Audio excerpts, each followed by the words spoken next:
The party was in full swing when I heard it. Brad's birthday. 46, though he'd stopped admitting it last year.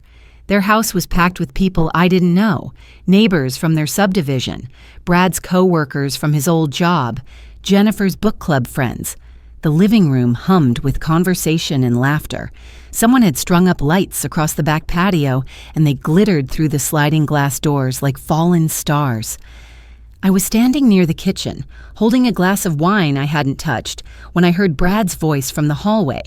He was talking to someone just around the corner. I didn't mean to eavesdrop, but I heard my name. "Such a burden," he was saying. His voice had that edge it got after a few drinks. "Honestly, I can't wait until we get full control of the account. Then we won't have to deal with her constant questions about every little thing." A man's laugh. Someone I didn't recognize. "Mother-in-law problems?" "You have no idea," Brad said. "She's 70, lives alone, doesn't even need half of what she's got. Meanwhile, we're over here struggling to make ends meet, and she's sitting on a pile of cash asking why we withdrew $3,000. I stood very still. The party sounds around me, the music, the conversations, the clinking glasses, seemed to fade into white noise. My fingers tightened on the wine glass. They were talking about me, about my money, at a party I'd helped pay for. I set the glass down on the counter carefully. My hands were shaking. I needed air. I stepped out onto the front porch. The November cold hit my face, sharp and clean. I could still hear the party through the door, muffled music, bursts of laughter, normal sounds, happy sounds, like nothing was wrong, but something was very wrong.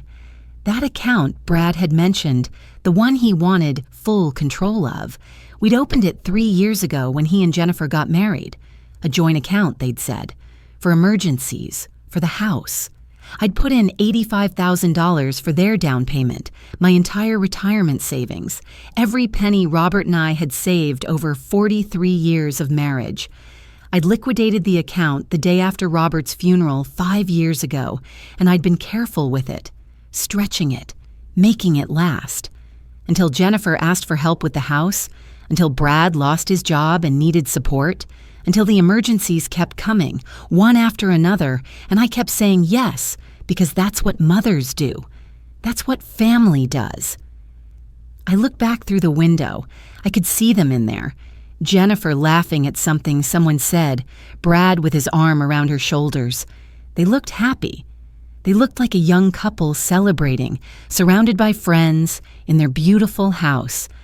The house I'd bought for them. I thought about the check I'd written 2 weeks ago. Another $5,000. Brad said it was for property taxes. I'd believed him. I always believed them. The word echoed in my head. Burden. I wasn't a burden. I was a bank. Their bank. And they'd been making withdrawals without asking. I pulled my coat tighter and walked to my car. I didn't say goodbye. I didn't make excuses. I just left. As I drove home through the dark streets of our subdivision, the houses lit up with their warm interior lives, I realized something. I'd been kind, I'd been generous, I'd been a good mother and a helpful mother-in-law, but I'd also been a fool, and I knew what I had to do. I didn't sleep that night. I lay in bed staring at the ceiling, listening to the house settle around me, the same creaks and groans I'd been hearing for 42 years. Robert and I bought this house when Jennifer was 2, a 3-bedroom ranch in a quiet subdivision, good schools, safe streets, the kind of place you raise a family. Now it was just me, had been for 5 years.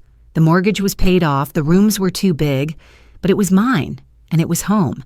And I'd told myself I was content here, independent, managing just fine on my pension and Social Security, $3,400 a month, not rich, but comfortable enough.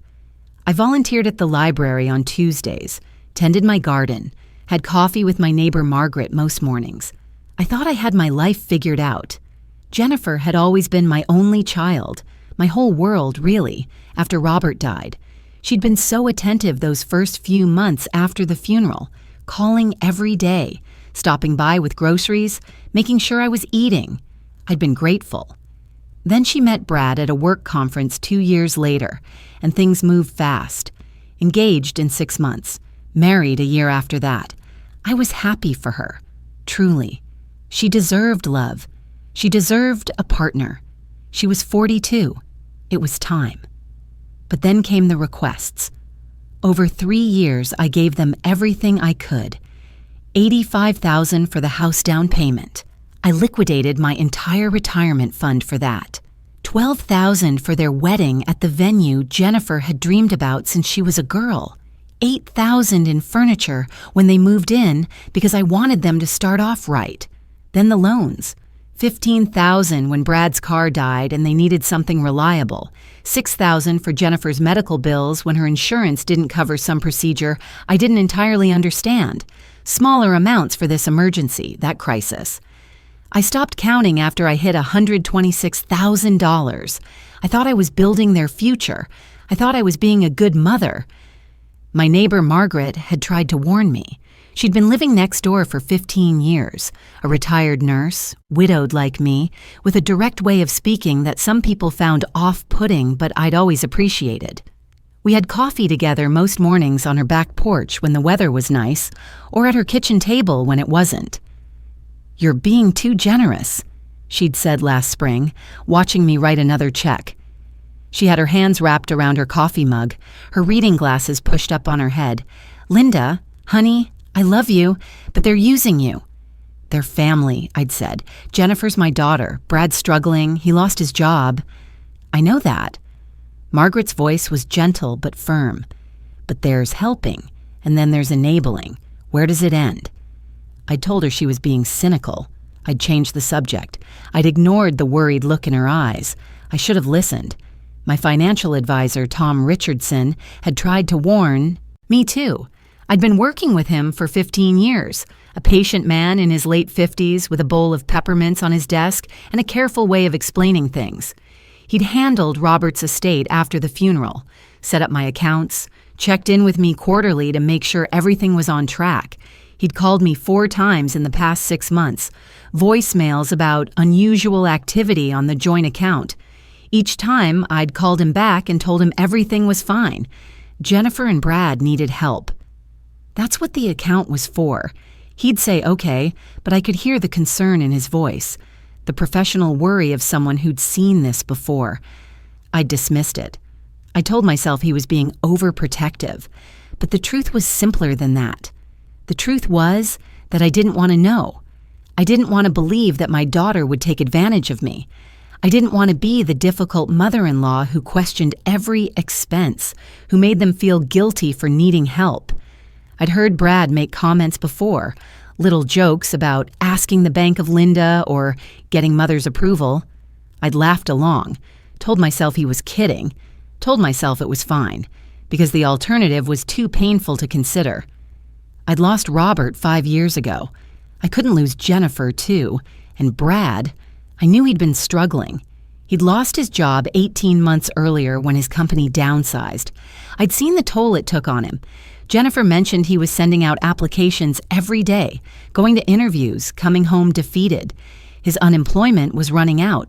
I understood the pressure.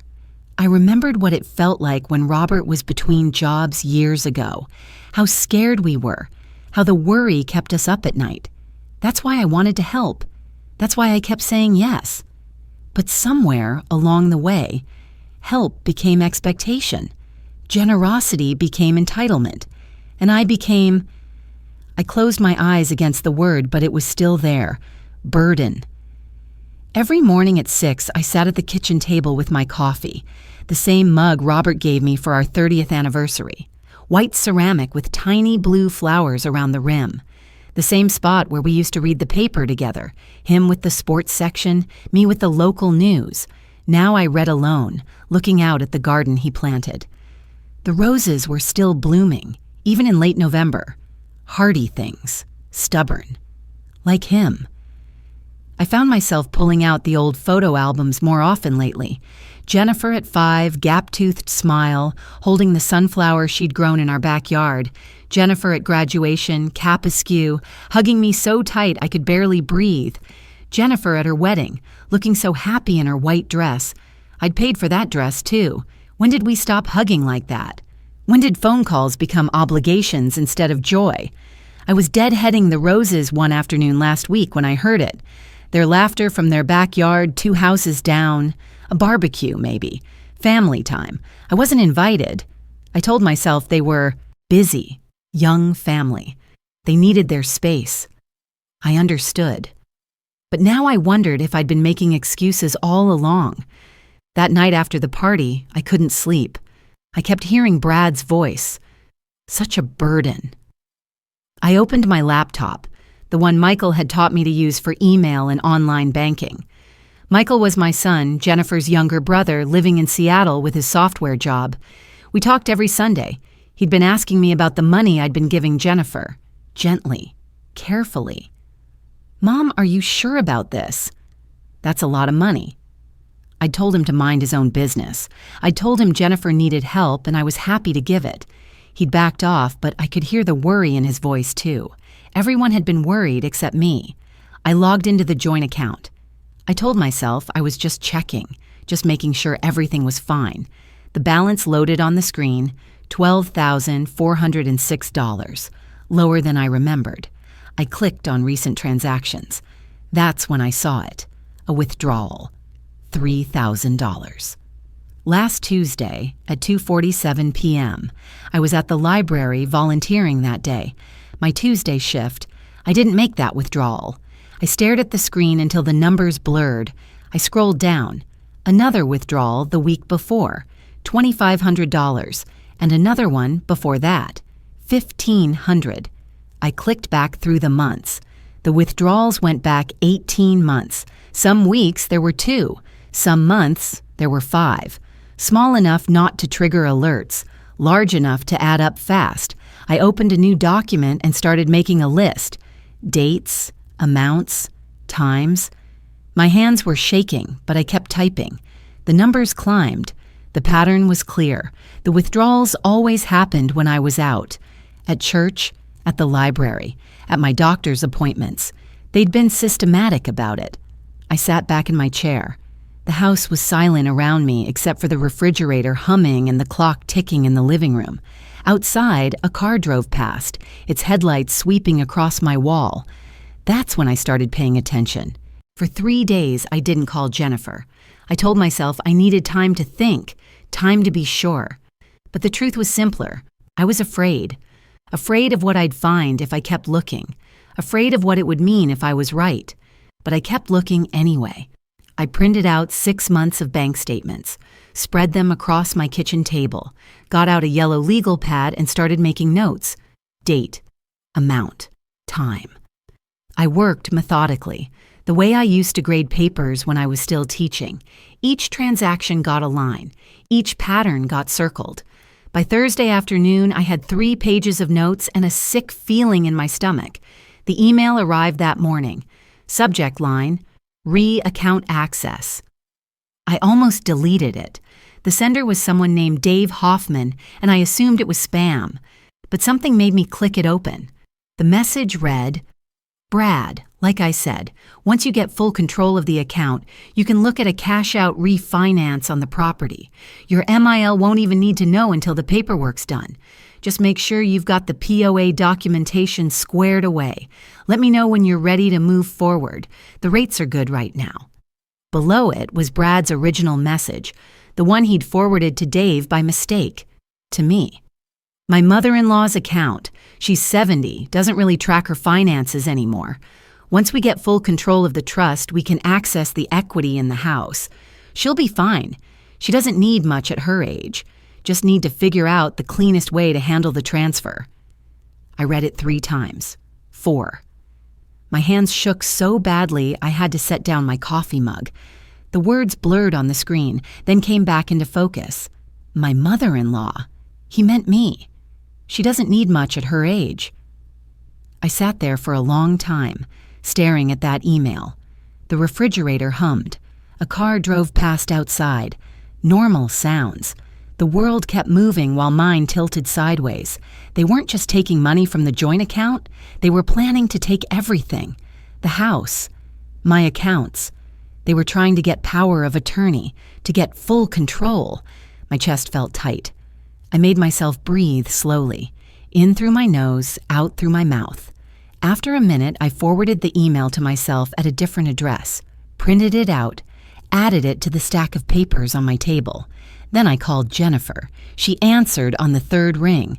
"Mom, hi. I was just thinking about you." "I need to ask you something." My voice sounded steadier than I felt. "There was a withdrawal from the account last Tuesday, $3,000. I was at the library that day." A pause. Then Jennifer's voice, careful. "Oh, that. Brad handled that. You approved it, remember? For the roof repairs." "I don't remember approving that."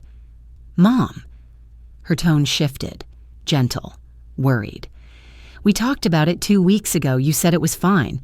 Don't you remember?" "I don't. You've been forgetting things lately." Her voice dropped, got softer. "Brad and I have been worried. Are you feeling okay? Maybe we should make an appointment with your doctor, just to check. There's no shame in it. People our age, your age, sometimes memory issues." "My memory is fine, Jennifer." "Of course it is. But sometimes we don't notice these things ourselves. That's why it's important to get checked. Look, why don't I come over this weekend? We can talk about this." "I'd rather talk about the $3,000. Another pause, longer this time. When Jennifer spoke again, her voice had an edge I'd never heard before. "Mom, I have to go. Emma has soccer practice. We'll talk this weekend, okay? Love you." She hung up before I could respond. I sat there holding the phone, staring at the papers on my table, the email, the bank statements, the list of withdrawals. My memory was fine. I knew I hadn't approved that withdrawal, but Jennifer had sounded so certain, so concerned. For a moment, just a moment, I doubted myself. Then I looked at the email again. Brad's words. She doesn't really track her finances anymore. They were gaslighting me, making me question what I knew was true. I was putting the papers back into a folder when I heard the front door open. My heart jumped. I'd given Jennifer a key years ago for emergencies. She never used it. "Mom," Jennifer's voice from the entryway. "You home?" I looked at the table. Papers everywhere. Bank statements, the printed email. I grabbed the newspaper from the counter and spread it over everything, my hands clumsy with panic. "In the kitchen," I called out. Jennifer came in, purse over her shoulder, Emma and Noah trailing behind her. She looked tired, stressed. "Hi, I was in the neighborhood after Emma's practice. Thought we'd stop by?" "That's nice." I stayed seated, my hands pressed flat on the newspaper. Under it, I could feel the papers, the evidence. "Grandma!" Emma ran over and hugged me, 8 years old, all elbows and energy. Noah followed, quieter, 5 years old with Brad's dark hair. "Hi, sweethearts." I hugged them back, trying to smile normally. "There are cookies in the jar if you want to go to the living room." They disappeared, already arguing about who got the chocolate chip ones. Jennifer leaned against the counter. "So, about our call earlier, I wanted to check on you. You seemed upset." "I'm fine." "Are you? Because you sounded confused about the account, about the withdrawals." She glanced at the table, at the newspaper. "What are you working on?" "Just reading." "Right." Jennifer pushed off the counter, moved closer. For a terrible moment, I thought she was going to lift the newspaper. But she just looked at me, her eyes searching my face. "Mom, if you're having trouble remembering things, we need to talk about it. It's nothing to be embarrassed about." "I'm not having trouble remembering." "Okay." She didn't sound convinced. "Well, I need to get the kids home. But let's have lunch this weekend, okay? Just us. We can talk." After they left, I waited until I heard the car pull away. Then I went to Margaret's house. She answered the door in her gardening clothes, dirt on her knees. "Linda, what's wrong?" I showed her the email, the bank statements, everything. We sat at her kitchen table, and I told her about the phone call, about Jennifer showing up, about the way she'd looked at me like I was confused, incompetent. Margaret read through the papers in silence. When she looked up, her eyes were furious. "You're not crazy," she said. "You know that, right? You're being robbed, and they're making you think you're the problem. But what if—" "No." Margaret's voice was sharp. "Don't do that. Don't doubt yourself because your daughter is lying to you. These are facts, Linda. Numbers. Dates. You have proof." I felt something crack open in my chest. Relief. Validation. Someone believed me. "What do I do?" I asked. "You call that financial advisor. Tom, you get proper help. This isn't just family drama anymore. This is theft." I went home and found Tom's number. My hand hovered over the phone for a long time. Once I made this call, I couldn't take it back. This would stop being a private family matter and become something official, something serious. But I thought about Brad's voice at the party. Such a burden. I thought about the email. She doesn't need much at her age. I thought about 43 years of saving with Robert. Every dollar earned, every sacrifice made, my retirement, my security, my life. I dialed. Tom's voicemail picked up. "You've reached Tom Richardson at Midwest Financial Advisors. Please leave a message." "Tom, it's Linda Patterson. I need to talk to you about the joint account. It's urgent. There are withdrawals I didn't authorize, and I found an email." My voice shook. I steadied it. "I need to talk to you as soon as possible. Please call me back." I hung up, set the phone on the table. Outside, the November sun was setting, painting the sky orange and pink. The house was quiet around me, and I waited. Tom called back within an hour. "Linda, I got your message. Can you come to my office tomorrow morning? 9 o'clock? "I'll be there." I didn't sleep that night either. I kept thinking about the email, about Jennifer's voice on the phone, so certain, so concerned, about the way she'd looked at me in my kitchen, like I was fragile, confused, like I was the problem. The next morning, I drove to Tom's office in the professional complex on Maple Street. Same building I'd been coming to for 15 years. The parking lot was half empty at 9 a.m. I sat in my car for a minute, looking at the folder on my passenger seat. Bank statements, the email, my handwritten notes, everything organized, everything documented. This was real. This was happening. Tom's office was on the second floor. The receptionist smiled at me. Karen, I remembered her name. She'd worked here almost as long as I'd been a client. "Good morning, Mrs. Patterson. Go right in. Tom's expecting you." His office smelled like coffee and old books. The familiar scent hit me as I walked in. Something about leather and paper and that vanilla air freshener he always used. Tom stood up from behind his desk, concern written across his face. He was 58, starting to gray at the temples, wearing his usual button-down shirt and khakis. The bowl of peppermint sat in its usual spot on the corner of his desk. "Linda, thank you for coming in." He gestured to the chair across from his desk. "You sounded worried on your message." I sat down and opened my folder. My hands were steadier than I expected. "I need you to show me something. The joint account with my daughter and son-in-law. I need to see the access logs, the withdrawal history, everything." Tom's expression shifted. He'd been waiting for this, I realized, waiting for me to ask. "Let me pull that up." He turned his monitor so we could both see it, typed in passwords, navigated through screens. Then he opened the account and started scrolling. The list of transactions filled the screen, line after line. Withdrawal, withdrawal, withdrawal. "How far back do you want to go?" he asked quietly. 18 months. He clicked. The list kept loading. More transactions, more withdrawals. The amounts varied. 1,500 here, 3,000 there, 2,500. But the pattern was clear, consistent, systematic. Tom pulled up another screen. "This is the access log. It shows which device accessed the account and when." He pointed to the entries. "This IP address here, that's not your computer. I have your home IP on file from when we set up your online access. This is different." "Whose is it?" I can't say for certain without subpoenaing records, but based on the pattern, these accesses always happen during your regular activities. Tuesday and Thursday mornings when you volunteer at the library, Sunday mornings, Wednesday afternoons. He looked at me. When do you go to church? Sunday mornings, Wednesday, afternoons for Bible study. He nodded. They knew your schedule. They were careful about it. I stared at the screen. The numbers blurred, then came back into focus. Each line was a piece of my retirement. Each date was a day I didn't know I'd been robbed. Black ink on white paper. Digital records that didn't lie. How much total? My voice came out steady. I was proud of that.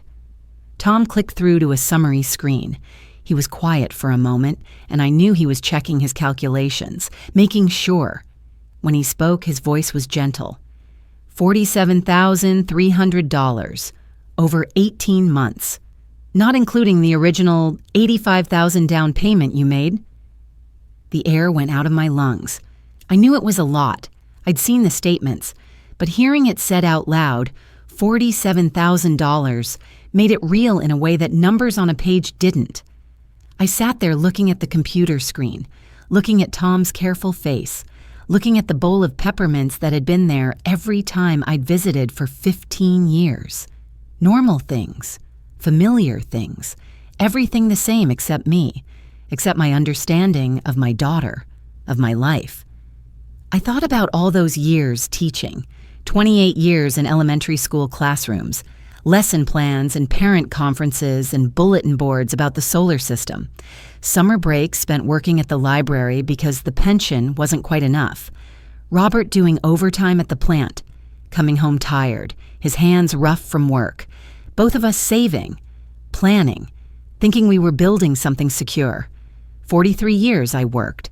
43 years of careful saving, every dollar earned, every sacrifice made, and they called me the burden. Linda? Tom's voice was gentle. Are you okay?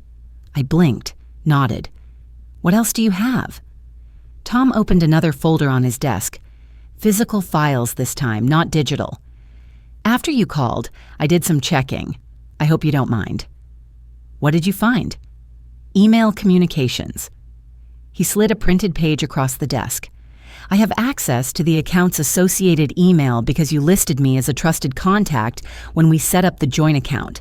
There's been correspondence between Brad and a financial planner, the same Dave Hoffman from the email you mentioned on your message. They've been discussing strategies for, quote, managing elderly parent assets. I read through the email thread. My hands didn't shake this time. I was past shaking. I was into something colder, clearer. Brad's words jumped out at me. She's not tracking things as closely as she used to. We can probably move up the timeline for the POA. Another email. Once we have power of attorney, we can refinance and access the full equity. She'll never need to know. There's more, Tom said. Text messages between Brad and your daughter. I obtained these legally through the bank's fraud investigation process once I flagged the unauthorized activity. He handed me another printout. Brad. She called asking about the $3,000 withdrawal. Jennifer. What did you tell her? Brad.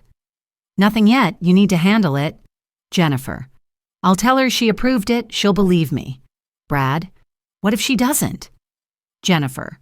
She will. I'll make her doubt herself. I read it twice. Then I set it down very carefully on Tom's desk, like it might burn me if I held it too long. I also pulled the signature cards from when you added Brad to the account, Tom continued. He was in full professional mode now, systematic, thorough.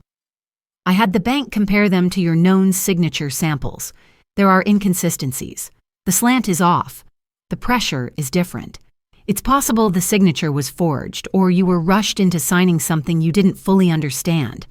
He showed me the documents, side by side. My signature, the one I'd been using for 70 years, and this other one. Similar, but wrong. Like someone had tried to copy my handwriting but didn't quite get it right. Property records show something else, Tom said. When they bought the house, the deed was structured to show you as part owner, not just a lone co-signer. That gives you legal standing, but it also means if something happened to you, the ownership could be contested. Brad and Jennifer have already attempted to refinance once. The bank declined because you'd need to sign off on it. There's a record of that attempt 4 months ago. He laid out more papers, appraisal documents, deed transfers, refinance applications with my forged signature. I've documented everything, Tom said. All my attempts to contact you about the unusual activity, your responses telling me it was fine, the pattern of withdrawals, the forged signatures, the communications about obtaining power of attorney. I can testify to all of this if needed. If needed for what? Tom looked at me steadily. Linda, this is theft, financial exploitation, possibly fraud depending on those signatures. You could file criminal charges, or you could pursue civil restitution. But either way, you need a lawyer, not a financial advisor, an actual attorney who specializes in this kind of case. The word hung in the air. Theft. Not borrowing, not misunderstanding, not family helping family. Theft. I know someone, Tom said. Susan Martinez, elder law specialist. She's good, she's tough, and she cares about cases like this. He wrote down a number on his business card. Will you call her? I took the card, looked at it. Susan Martinez, attorney at law, elder rights advocacy. Yes, I said, I'll call her. Tom handed me a USB drive. Copies of everything. The account records, the emails, the signature analysis, all documented and dated. You'll need it. I held the small drive in my palm. Such a tiny thing, such weight. Linda. Tom's voice was quiet. I should have pushed harder 6 months ago. When I first saw the pattern, I should have made you listen. You tried. I didn't. Want to hear it. Still, I'm sorry. I stood up, gathered my papers and the USB drive and Susan's contact information. Everything felt surreal, like I was watching someone else's life, someone else's daughter stealing from them, someone else's retirement disappearing line by line. But it wasn't someone else. It was me. It was Jennifer. It was real. Thank you, Tom, I said, for documenting everything, for believing me. I'll testify if you need me to, he said. Whatever you need. I mean that. I drove home in a daze, parked in my driveway, sat there looking at my house. The house Robert and I bought 42 years ago, where we raised Jennifer, where we were happy. I'd been telling myself maybe I was wrong. Maybe I was paranoid. Maybe there was some explanation that made sense. Some way this could all be a misunderstanding. But there was no misunderstanding. This was deliberate, planned. My daughter and her husband had been systematically stealing from me while making me feel crazy for noticing. They'd forged my signature. They were planning to take power of attorney, to take everything. The knowledge settled into my bones like winter cold, clear, certain, undeniable. I called Jennifer. She answered on the second ring. Mom, is everything okay? I met with Tom this morning, I said, my financial advisor. Silence. Then, oh? We looked at the account, the access logs, the withdrawal history. More silence. I could almost hear her mind working, trying to figure out what I knew, what she could say. Mom, I can explain. I'm sure you can, but I don't want to hear it right now. I need some time. Mom, please. It's not what you think. I have to go, Jennifer. I hung up, looked at Susan Martinez's card, at the USB drive sitting on my passenger seat, and I made the next call. I called Susan Martinez that afternoon. Her voice on the phone was warm but professional. Tom Richardson gave me a heads up that you might be calling. Can you come in Monday morning, 10 o'clock? I'll be there. Bring everything. Documents, emails, bank statements, everything Tom gave you. We'll talk about your options. That weekend felt endless. Saturday morning, I sat at my kitchen table with my coffee. The same spot I'd been sitting in for 42 years. The same mug Robert gave me, white ceramic with tiny blue flowers. The same view of the garden, though the roses were mostly finished now, just a few late bloomers hanging on despite the cold. Everything the same. Everything different. I pulled out the photo albums. I'm not sure why. Maybe I needed to remember when things were good, when Jennifer was just Jennifer, not someone who'd steal from her own mother and make her feel crazy for noticing. The first album opened to her college graduation, 22 years ago. She'd been so young, standing there in her cap and gown, diploma in hand, that gap-toothed smile finally corrected by the braces I'd paid for. I'd taken 3 jobs that year to cover her tuition, teaching during the day, tutoring after school, working the library desk on weekends. Robert had done double shifts at the plant. We'd been exhausted, but we'd been proud. I remembered that day so clearly. The sun bright on the university quad. Jennifer running up to hug us, nearly knocking us both over. I did it. We did it. She'd been crying happy tears.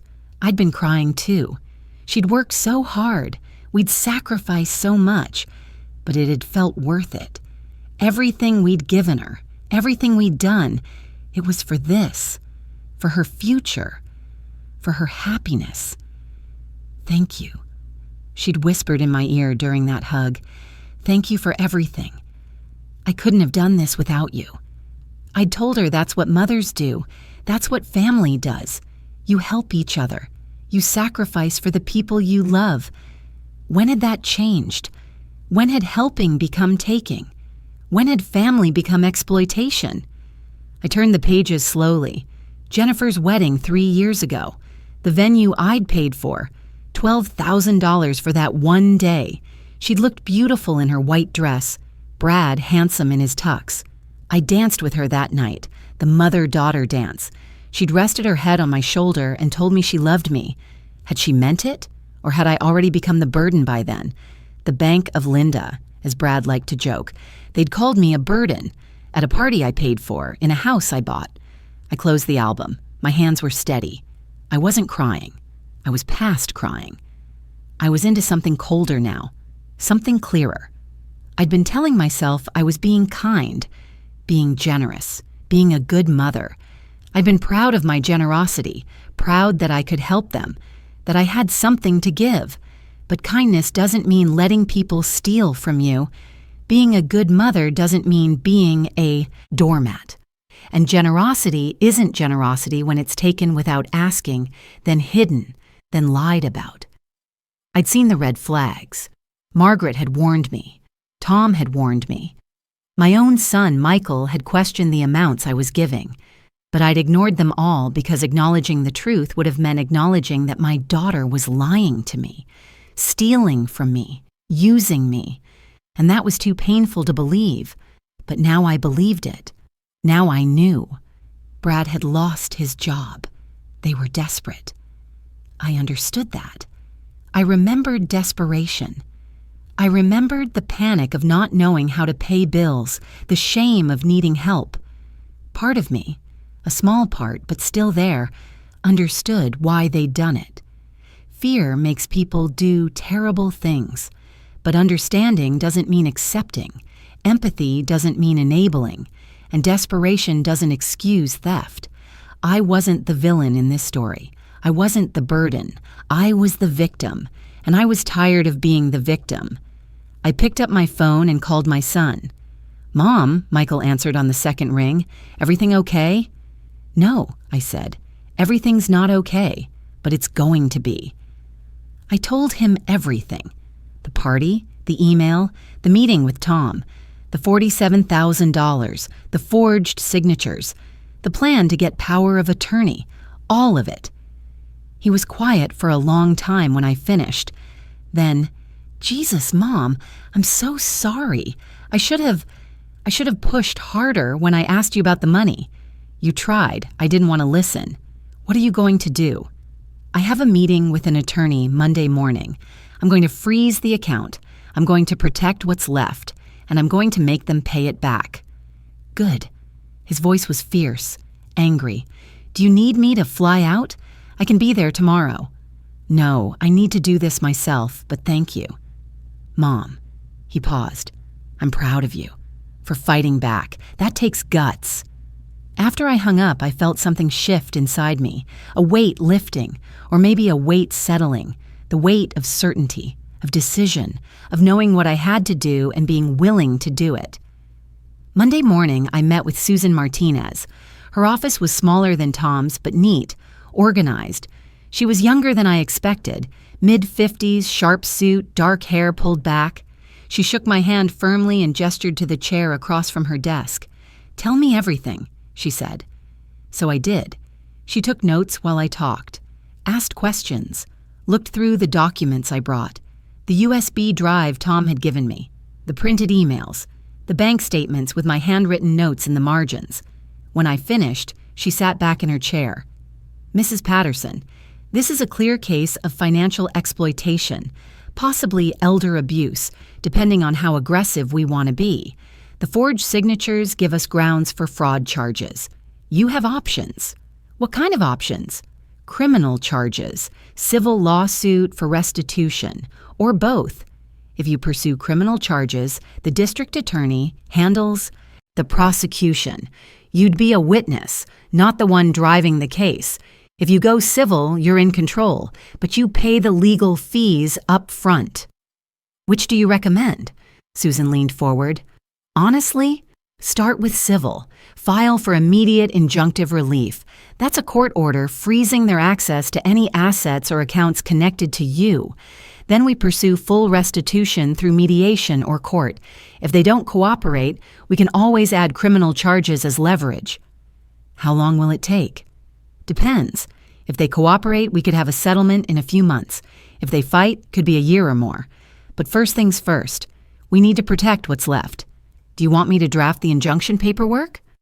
"Yes." "Good. I'll have it ready by Thursday. We'll file it Friday. But in the meantime, I recommend you go to the bank today and convert that joint account to a trust structure, with you as the sole trustee and me as the co-trustee. That removes their access immediately, before they can drain anything else." "Can I do that? Legally?" "You're listed as an owner on the account. You have every legal right to change the structure. It's your money, Mrs. Patterson. Time to protect it." I left her office and drove straight to the bank, the same bank where Robert and I had opened our first account 50 years ago, where we'd gotten our mortgage, where I'd deposited every paycheck for 28 years of teaching. I sat in my car in the parking lot for a minute. Once I walked in there, once I changed that account, there was no going back. This would stop being a private family matter. Jennifer would know. Brad would know. There would be consequences. But there already were consequences. The consequence of doing nothing was losing everything. I got out of the car and walked inside. The banker's name was Patricia. Middle-aged, kind eyes, efficient. I'd worked with her before when I'd set up the account 3 years ago. She recognized me. "Mrs. Patterson, how can I help you today?" "I need to change the structure of my joint account, remove the other signers and convert it to a trust." She pulled up my account, looked at it, looked at me. "May I ask why?" "Unauthorized withdrawals. My attorney advised me to protect the account." Her expression shifted. Professional sympathy. "I'm so sorry. Let me get the paperwork. We can do that today." It took an hour. Forms and signatures and explanations. Patricia explained each change, what it meant, how it worked. By the end, the account was mine alone, protected. Susan Martinez was listed as co-trustee, which meant any major changes would require both our signatures. Brad couldn't touch it. Jennifer couldn't touch it. It was safe. I sat in that bank chair, signing the final paper. The pen felt heavy in my hand. Each signature was a door closing. Each form was a bridge burning. But I kept signing, kept moving forward. When I handed back the last form, Patricia smiled. "You're all set. Mrs. Patterson, the changes are effective immediately." "Thank you." I walked out into the November afternoon. The sun was already low, the sky turning orange and gold. The parking lot was half empty. Everything looked normal, ordinary, like the world hadn't just shifted on its axis, but it had. I had. I sat in my car for a moment, my hands on the steering wheel. 70 years old, widow, retired teacher, living on a pension and Social Security. Not rich, not powerful, just an ordinary woman who'd finally learned to say no. I'm not the burden, I'm the bank. And the bank just closed. The call started that afternoon. I was in my garden pruning the last of the roses when my phone rang. Jennifer. I let it go to voicemail. It rang again immediately. I ignored it. A text came through. "Mom, please call me. We need to talk. It's urgent." I put the phone in my pocket and kept pruning. By evening, there were 12 missed calls. 8 from Jennifer, 4 from Brad, 6 voicemails I didn't listen to, 23 text messages I didn't read. The next morning, they showed up at my house.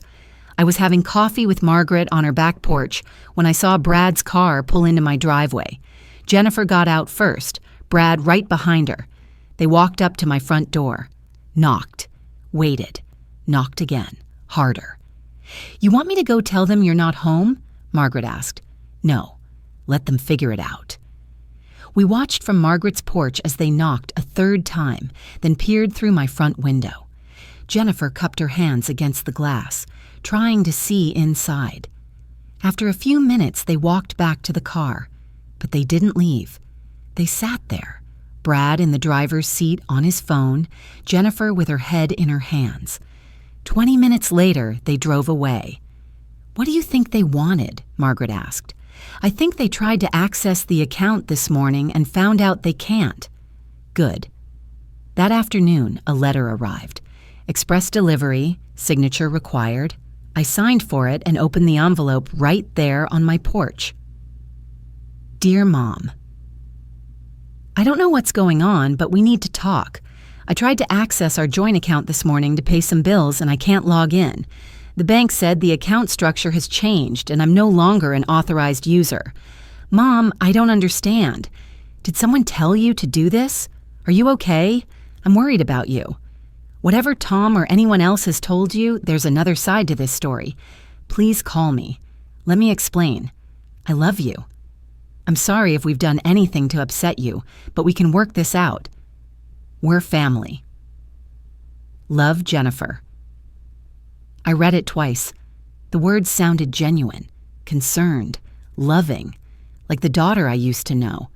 Part of me wanted to believe it, wanted to call her and hear her explanation and find some way this could all make sense. But I'd seen the text messages. I'll make her doubt herself.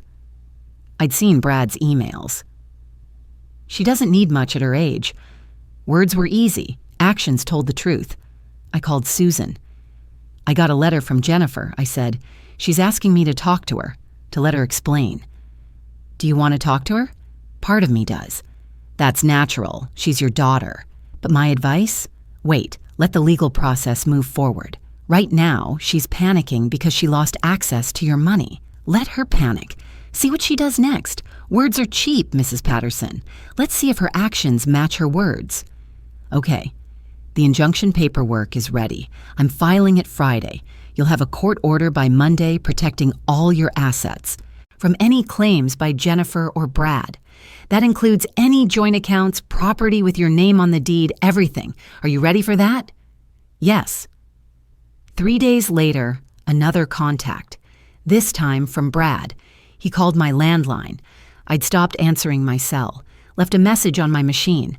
I played it on speaker so Margaret could hear. We were having coffee at my kitchen table, the morning sun streaming through the window. Brad's voice came through, careful and measured.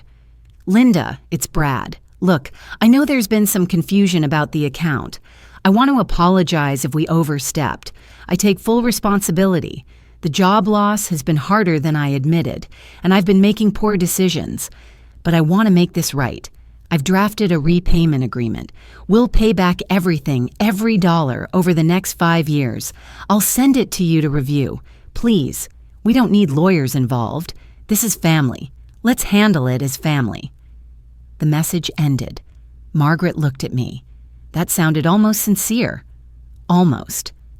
The repayment agreement arrived by email that afternoon. I forwarded it to Susan without opening it. She called me back within an hour. "Mrs. Patterson, I've reviewed Brad's proposed agreement. It's worthless." "What do you mean?" "It's full of conditions and loopholes. The repayment schedule has clauses that allow them to defer payments indefinitely if they face financial hardship, which they'll claim constantly. There's no collateral, no guarantee. If they miss payments, you'd have to sue them all over again to enforce it. And most importantly, by signing this, you'd be agreeing not to pursue any other legal remedies.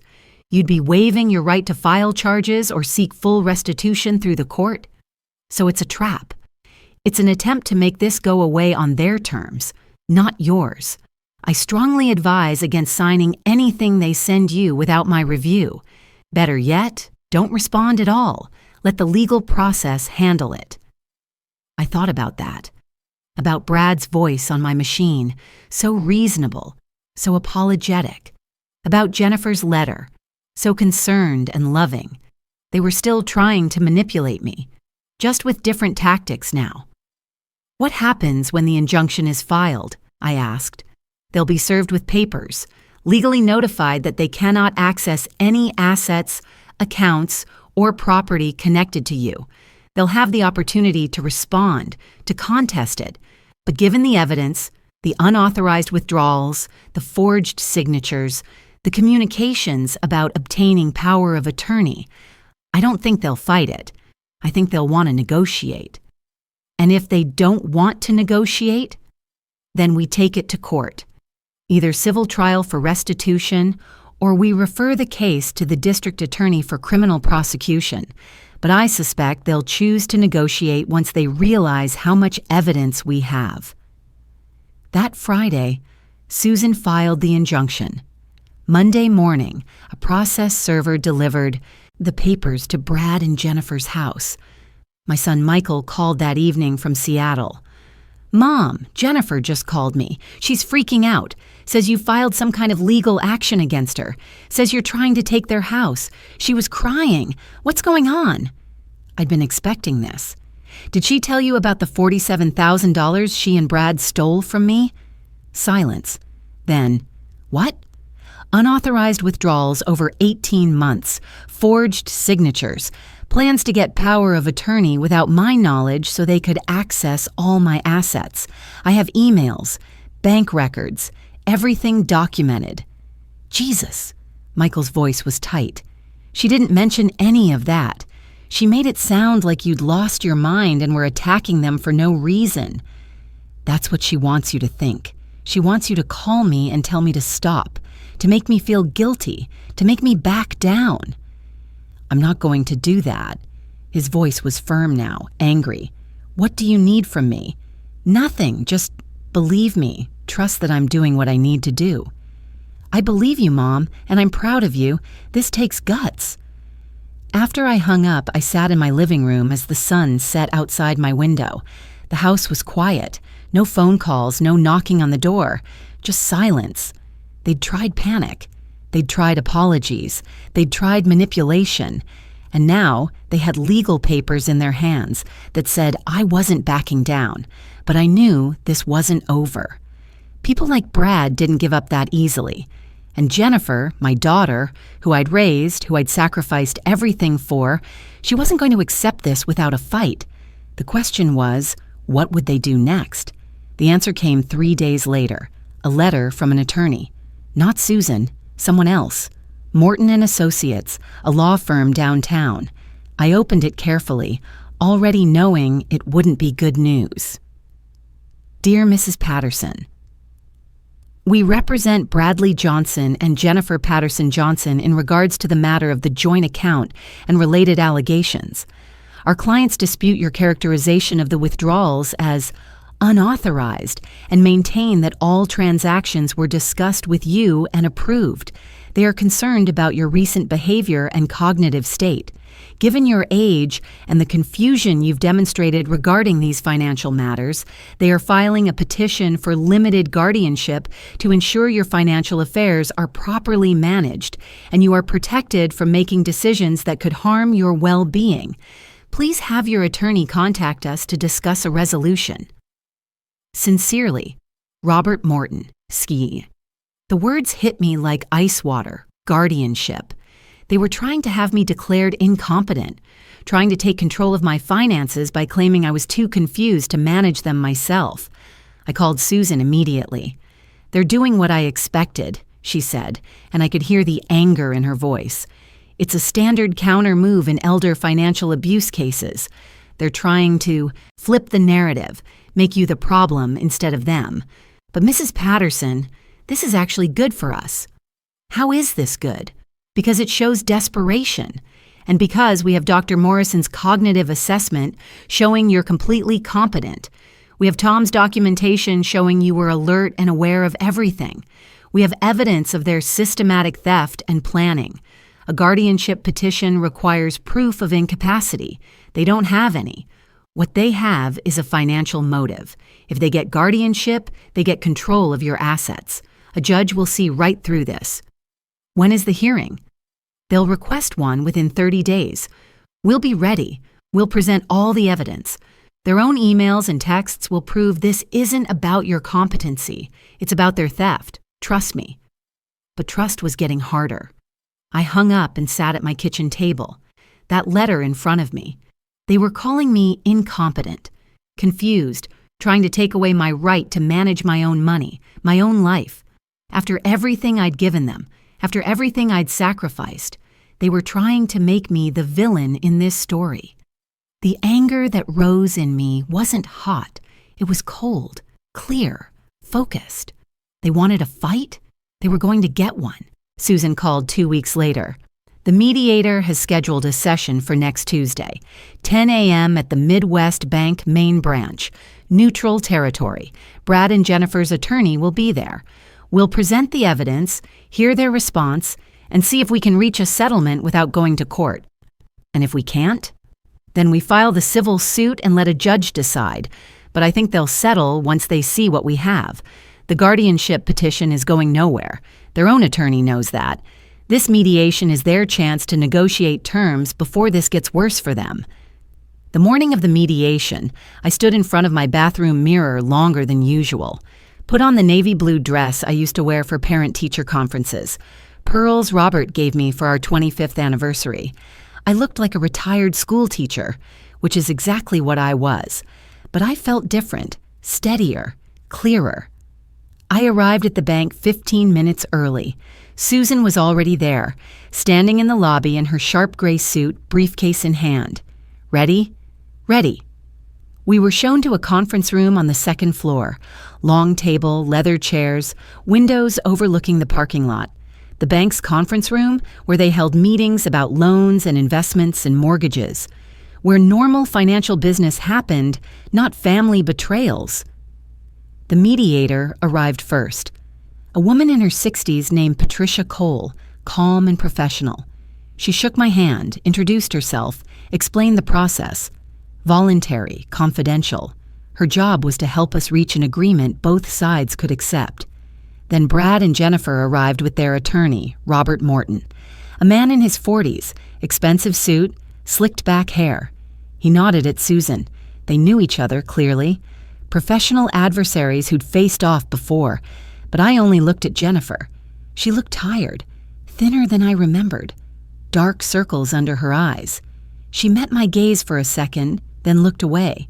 Brad stood beside her, his jaw tight, his eyes hard. "Before we start the formal mediation," Susan said, "I'd like to request 5 minutes for Mrs. Patterson to speak with her daughter privately." Morton looked at Brad and Jennifer. They nodded. The mediator agreed. Everyone left the room except Jennifer and me. She stood on the other side of the table, her hands twisted together. "Mom, Don't." My voice was quiet but firm. "I don't want apologies right now. I just want you to hear me." She closed her mouth, waited. "I gave you everything I could," I said. $85,000 for your house, $12,000 for your wedding, money for furniture, for emergencies, for bills. I emptied my retirement fund for you. I worked 3 jobs to pay for your college. Your father worked double shifts. We sacrificed everything so you could have a good life. "I know. I'm not finished." She stopped. I continued. I did all of that because I loved you, because that's what mothers do. But you took more than I gave. You stole from me, Jennifer. You forged my signature. You and Brad planned to take power of attorney, to take control of everything I have. And when I found out, you tried to make me think I was crazy. You tried to make me doubt my own mind. Tears were running down her face now. Mom, I'm sorry. I know it was wrong. But we were going to lose the house. Brad said the kids would have to change schools. I thought you wouldn't mind if you knew how bad things were, but I was too ashamed to ask. So you took it instead, and you let Brad call me a burden. She flinched. I didn't. I heard him. At the party. At a party I helped pay for in a house I bought for you. I know. Her voice was barely a whisper. I know. I should have stopped him. I should have stood up to him. But I was scared, Mom. Scared of losing him. Scared of losing everything. And I made a terrible choice. The worst choice. I looked at my daughter. At the woman I'd raised. The girl who used to pick sunflowers in the garden. The young woman who'd hugged me at her graduation. Somewhere inside her, that person was still there. But she'd let fear turn her into someone I didn't recognize. You're my daughter, I said. I will always love you, but I can't trust you anymore, and I can't let you hurt me anymore. Do you understand? She nodded, sobbing. I understand. Then let's go back in there and finish this. The others returned. Everyone took their seats, Jennifer beside Brad, wiping her eyes.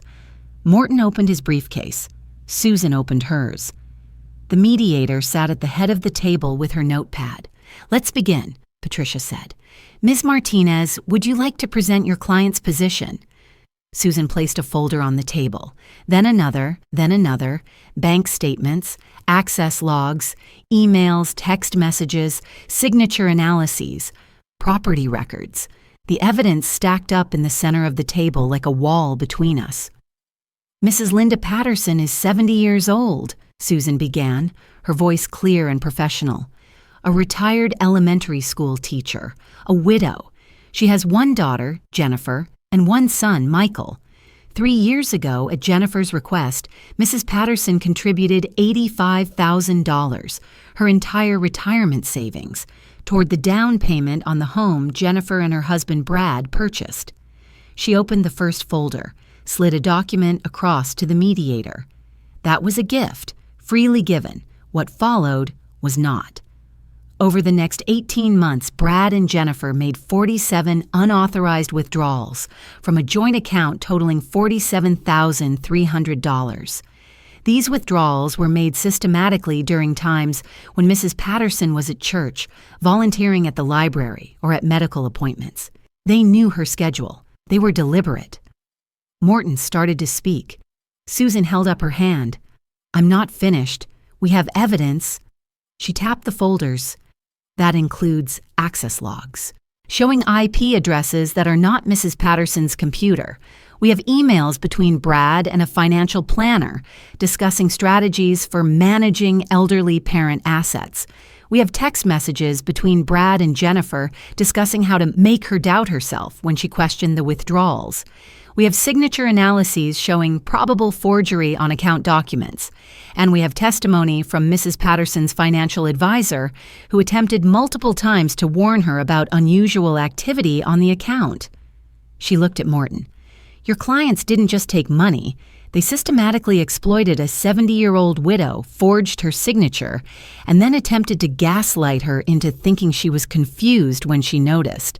That's not family in need. That's financial exploitation. That's elder abuse.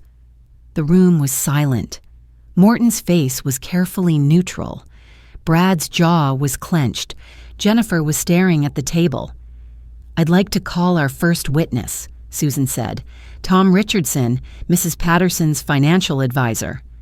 Tom came in from the waiting area, took a seat beside me. He looked at Jennifer and Brad, then away. Mr. Richardson, Susan said, how long have you been Mrs. Patterson's financial advisor? 15 years, since shortly after her husband passed away.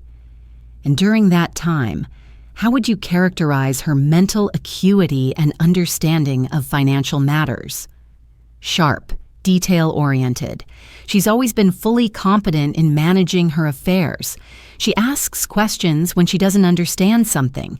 She reviews statements carefully. She's never shown any signs of confusion or cognitive decline. When did you first notice unusual activity on the joint account? About 6 months into the 18-month period, I called Mrs. Patterson to ask about several large withdrawals. She told me they were for Jennifer and Brad, that she'd approved them, but the pattern concerned me. So I documented every conversation, sent follow-up emails, created a file. Why were you concerned? Tom looked at me, then at Jennifer. His voice was gentle but firm. Because I've been doing this for 30 years. I know what financial exploitation looks like. The pattern was textbook: large withdrawals during regular absences, accounts accessed from unknown devices, a vulnerable client being told everything is fine when the numbers don't support that. I tried to warn Mrs. Patterson, but she trusted her daughter. Thank you, Mr. Richardson. Susan called the second witness, a bank representative named Karen Chen. She confirmed the access logs, the IP addresses, the timeline. Professional, factual, damning. We have 3 other witnesses prepared to testify, Susan said, including Mrs. Patterson's neighbor, Margaret Chen, and Dr. James Morrison, who conducted a cognitive assessment showing Mrs. Patterson is fully competent.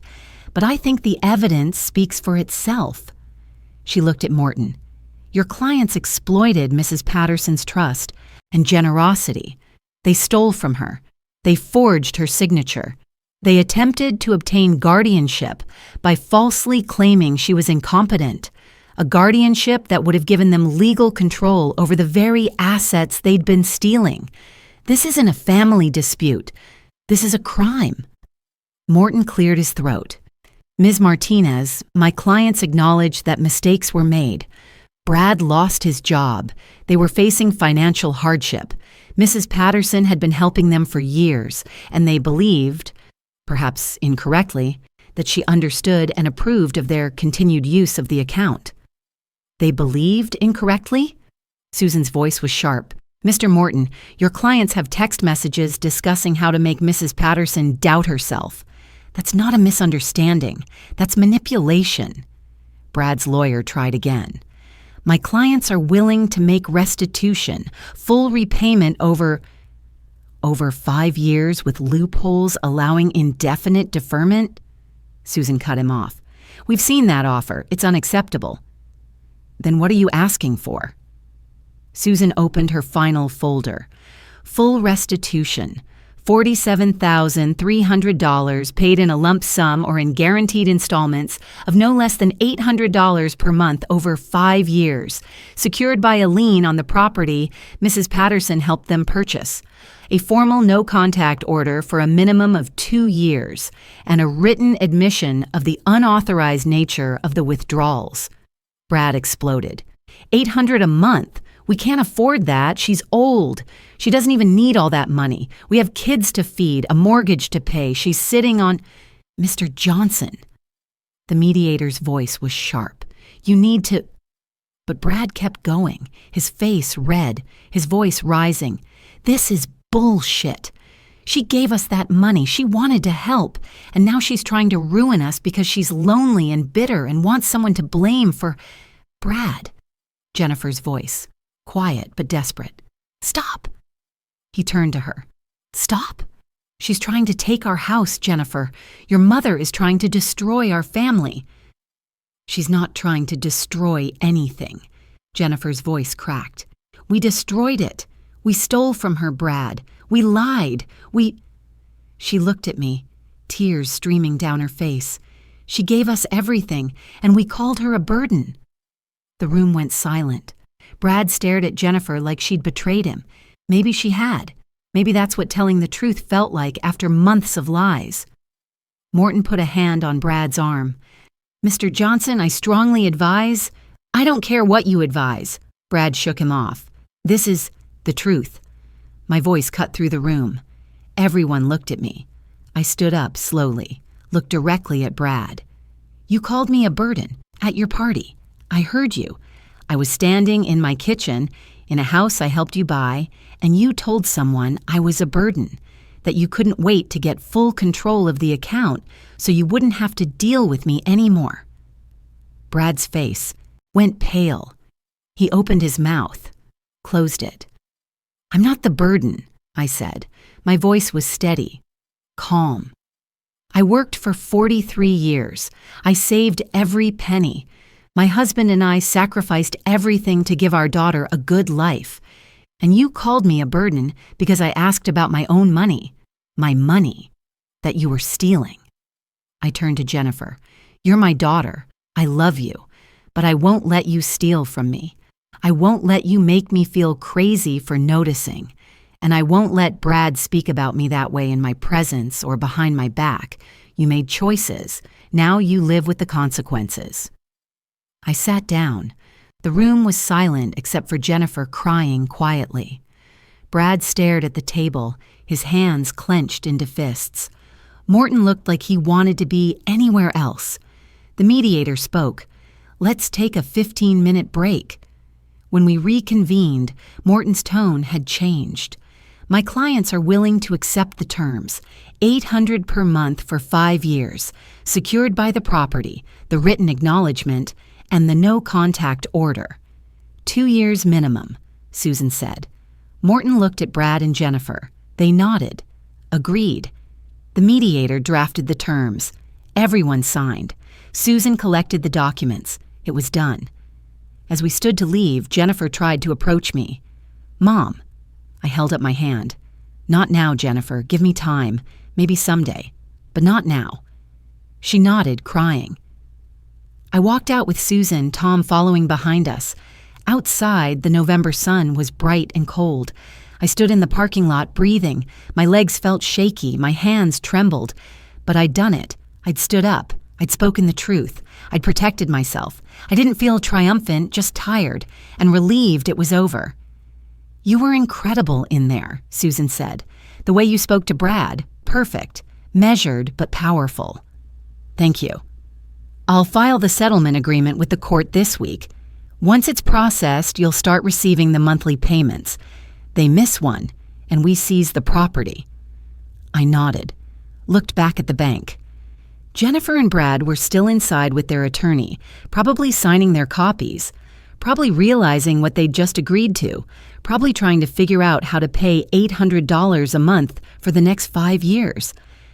I thought about feeling sorry for them, about the grandchildren, about everything we'd lost. But then I thought about Tom's voice on the phone. This is theft. About Susan's words. This is elder abuse. About Brad's outburst. She doesn't need all that money. And I didn't feel sorry anymore. I'd protected myself. That's all I'd done. Protected what was mine, set boundaries, demanded consequences for their actions. If that made me the villain in their story, so be it. But in my story, I was the one who finally learned to say no. The first payment arrived 3 weeks later, $800 deposited directly into my account.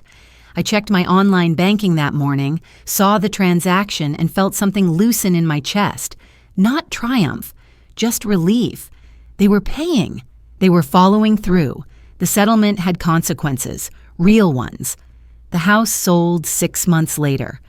Brad and Jennifer couldn't keep up with the mortgage and the restitution payments both. They moved to a smaller place across town, a rental in a less expensive neighborhood. Jennifer had to pull the kids out of their private school and enroll them in public. I heard about it through Michael, who stayed in touch with his sister despite everything. It hurt to think about Emma and Noah losing their friends, their school, their home. But those were consequences Brad and Jennifer created, not me. The repayment plan was court-ordered, $800 a month for 5 years. If they missed even one payment, Susan could seize what was left of their equity from the house sale. They'd paid on time every month so far. I kept a spreadsheet, dated each payment, tracked the balance, $47,300. 6 months in, they'd paid $4,800, $42,500. $500 to go. The no-contact order was in effect for 2 years minimum. No phone calls, no visits, no contact except through attorneys if legally necessary. Jennifer could send letters. The court allowed that, but I didn't have to respond. And I didn't for the first 4 months. Then one arrived that I couldn't ignore. It came on a Tuesday.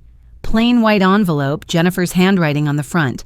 I let it sit on my kitchen table for 2 days before I opened it. Mom, I know I don't have the right to ask anything from you. I know what I did was unforgivable. But I wanted you to know that Emma asked about you yesterday. She said she missed you. She asked why we can't visit Grandma anymore. I told her we made mistakes, and sometimes mistakes have consequences. She's 8. She doesn't understand. Maybe someday I can explain it better. Maybe someday she'll understand that I hurt someone I love, and I have to live with that. I'm not asking you to forgive me. I'm not asking for anything except that you know I'm sorry. I'm so sorry, and I love you. Jennifer. I read it 3 times. Part of me wanted to write back, wanted to tell her I missed the grandchildren too, that I thought about them every day, that I kept their photos on my dresser and bought them birthday cards I hadn't mailed. But Susan's words echoed in my mind. Give it time. Let the boundaries hold. See if the actions match the words. I filed the letter in the folder with all the other legal documents, closed the drawer. Maybe someday I'd respond. Maybe someday the grandchildren would be old enough to understand what happened, and I could see them again. I hoped so. But not yet. Not now. Margaret still came over every morning for coffee. Same time, same routine. But now when she asked how I was doing, I could honestly say I was okay. Better than okay, actually. We sat on my back porch even as December turned cold, wrapped in blankets, watching the birds at the feeder. You did good, she said one morning. Standing up for yourself. A lot of people wouldn't have. I almost didn't. But you did. That's what matters. She told me about her grandson's college graduation coming up in the spring, about the new book her book club was reading, normal things, friend things, not just crisis things. It felt good to have conversations that weren't about theft and lawyers and heartbreak. Tom called me in January to review my accounts. We sat in his office, same peppermints, same patient manner, and he walked me through the numbers. Your accounts are secure now, he said. The trust structure Susan set up is excellent. No one can access it without both of you signing off. And you're receiving the monthly payments from the settlement, which helps offset what was taken. It'll take 5 years to get it all back. It will, but you'll get it back. That's more than a lot of victims of elder financial abuse can say. He paused. Linda, I'm proud of you. For fighting. For not letting them gaslight you into giving up. You tried to warn me. I did, but you listened when it counted. That takes courage. He asked if I'd be willing to speak at a financial literacy workshop he was organizing for seniors at the community center. Share my story. Help others recognize the warning signs. I'll think about it, I said, but I already knew I'd do it. Susan called in February to finalize the estate planning work we'd started. She came to my house this time, spread papers across my kitchen table, the same table where I'd discovered the unauthorized withdrawals, the same table where I'd made my lists and documented the evidence. Now it held different papers, protection papers, future papers. This is your new will, Susan explained. Michael is listed as your primary beneficiary. Jennifer is listed, but with clear stipulations about the settlement and restitution. If she hasn't completed the repayment plan, her inheritance is reduced accordingly. And the trust? The trust is airtight. Michael is named as successor trustee if something happens to me. All your assets are protected. Medical directives updated. Power of attorney clearly designated. Michael has it, not Jennifer, and there are safeguards to prevent any manipulation. I signed each page, initialed where she indicated. Every signature was a protection. Every document was a shield. You did the right thing, Susan said as she packed up. I've handled dozens of these cases. Most families don't pursue it. They feel guilty, or they don't want the drama. They let it go and just lose the money. But you didn't. You protected yourself. That's rare. It didn't feel rare. It felt necessary. That's what makes it rare. She smiled, shook my hand, told me to call if I needed anything. As she left, I realized something. I'd hired her as an attorney, but she'd become something more, an advocate, someone who'd believed me when I needed belief, someone who'd fought for me when I was learning to fight for myself. The first Saturday in March, I planted new roses. Margaret helped, her hands steady with the trowel while mine were a little shaky. We worked in comfortable silence, digging holes, mixing soil, settling the bare root plants into the ground. New starts, Margaret said, patting the soil around a yellow rose. New starts, I agreed. I looked at the garden Robert had planted. The beds were still there, the structure he'd built, but I was adding to it now, making it mine. Yellow roses and white ones, varieties Robert had never chosen. It felt right, honoring what he'd built while creating something new. Inside, I'd been organizing. I bought new file folders, blue for bank statements, green for legal documents, yellow for estate planning, everything color-coded, everything in order, everything protected. Susan would be proud. Robert would have laughed. I was never the organized one, but I was now. I still kept the grandchildren's photos on my dresser. Emma's gap-toothed smile, Noah with his T-ball trophy. I'd bought them birthday cards but hadn't mailed them yet. The no-contact order didn't prohibit cards, but I wasn't ready. Maybe in a year, Susan had said. Maybe when they were old enough to understand. I hoped they would understand someday, hoped they'd know I loved them, that I'd tried, that I'd had to protect myself even if it meant being apart from them. The book club invited me to speak at the senior center in April. 20 women in the community room, coffee and cookies on a side table. I told them my story. Not all of it. I kept Jennifer's name out of it, kept the details vague, but enough. Enough for them to understand the warning signs, the requests that seemed reasonable, the gradual escalation, the gaslighting, the attempts to make you doubt your own mind. 3 women came up to me afterward. One was dealing with a similar situation with her son. Another had given her grandson $20,000 and never seen repayment. The third said her daughter had power of attorney, and she was worried about how it was being used. I gave them Susan's card, told them to document everything, told them they weren't crazy, they weren't selfish, they weren't bad mothers or grandmothers for protecting themselves. I told them what I'd learned. Kindness doesn't mean being a doormat. Generosity doesn't mean giving everything. And protecting yourself isn't selfish. It's survival. It's been 6 months since the mediation. Spring now. The roses I planted with Margaret are blooming.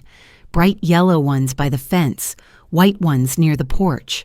The garden looks different than when Robert was alive, but it's still beautiful. Still mine. I'm still in the same house. The same kitchen table where I drink my coffee every morning. The same bedroom where I keep Emma and Noah's photos on the dresser. Everything familiar, everything secure. The bank account is protected. The trust is airtight. The monthly payments arrive on schedule. $800 every month, like clockwork. $2,400 recovered so far. $44,900 to go.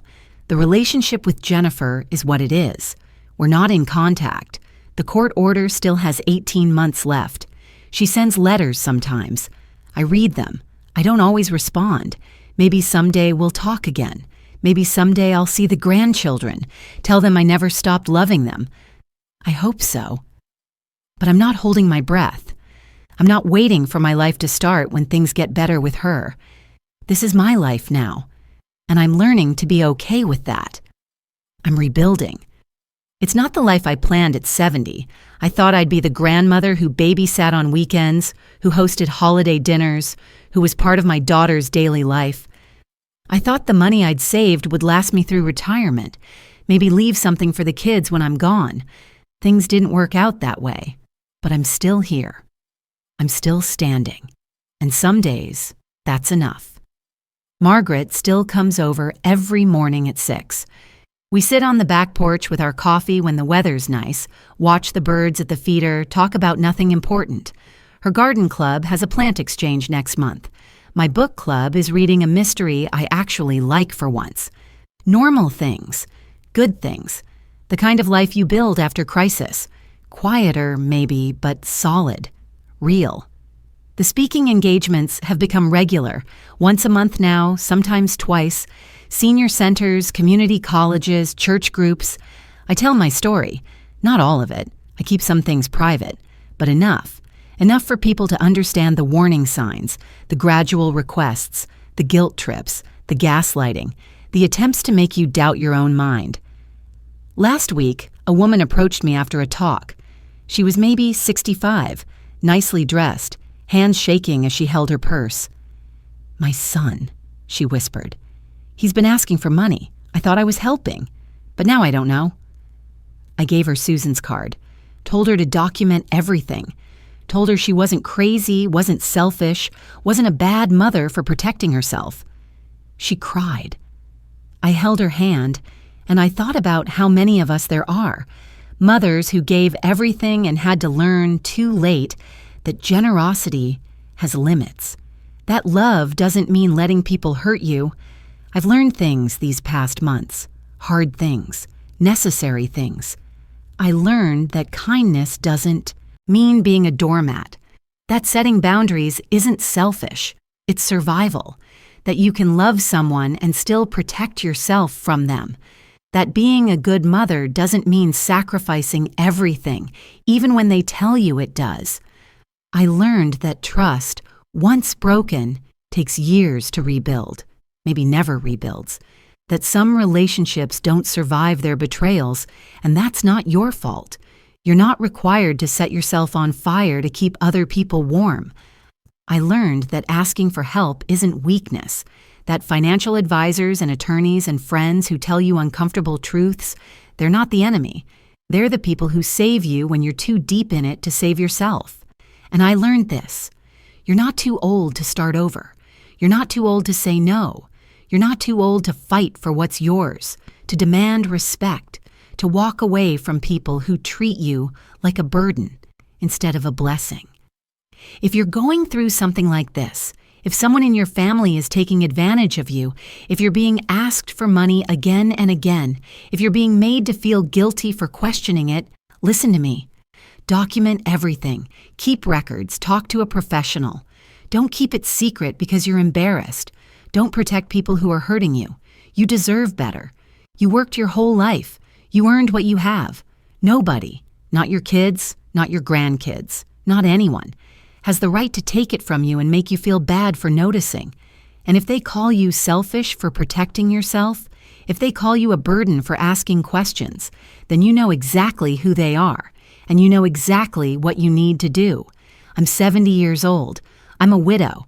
I'm a retired teacher living on a pension and Social Security. I'm not rich. I'm not powerful. I'm not special. But I'm not a burden. I'm not a victim. And I'm not anyone's bank anymore. I'm just Linda. And that's enough.